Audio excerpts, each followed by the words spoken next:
नमस्कार दर्शक बंधु मु वर्षा। आज आम कथा हेबा गंजाम जिलार गोटे छोटिया गाँ विषय अलाड़ी गाँ। एठी अछंती माँ ठाकुराणी जहांक महिमा अपार और अद्भुत। लोक माने तांकु आज भी भक्ति सह पूजा करती। बहु वर्ष पूर्वे एही गाँ रे भयंकर खरा पड़िथिला। धान सुखी गला, जल नथिला। लोक माने दुखित थिले। समस्त गाँ लोक माँ ठाकुराणी पाखकु गले।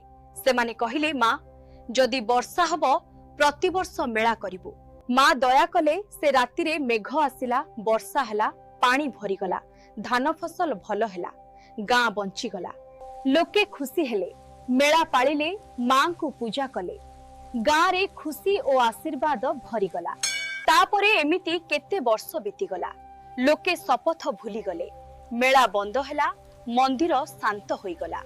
घंट बाजिला नाही, माँ पूजा पाइले नाही। दीप निभिगला, मंदिर अंधार होईगला। गोटे राति रे गाँर झियो जणे सपन देखिला। माँ कहउचंती पिला तू मो मेला फेराइबू। से सकाळे उठिला, मंदिर को गला, दीप जलाइला। से सपन देखिबार कथा सबुंकु कहिला।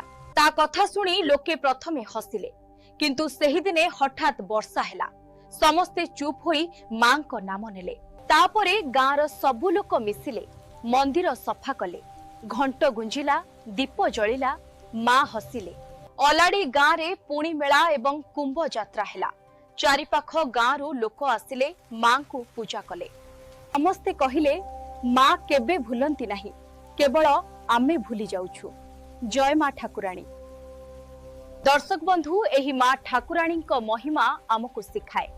आस्था जेउठी अछि सेठी शक्ति अछि। तुमे भी तुम गाँ रो किछि विशेष कहानी आम सहित शेयर करबा को चाहुछ कि कमेंट रे तुम गाँ रो कहानी लेखंतु। शायद आगामी वीडियो तुम गाँ ऊपर हेबो मु वर्षा।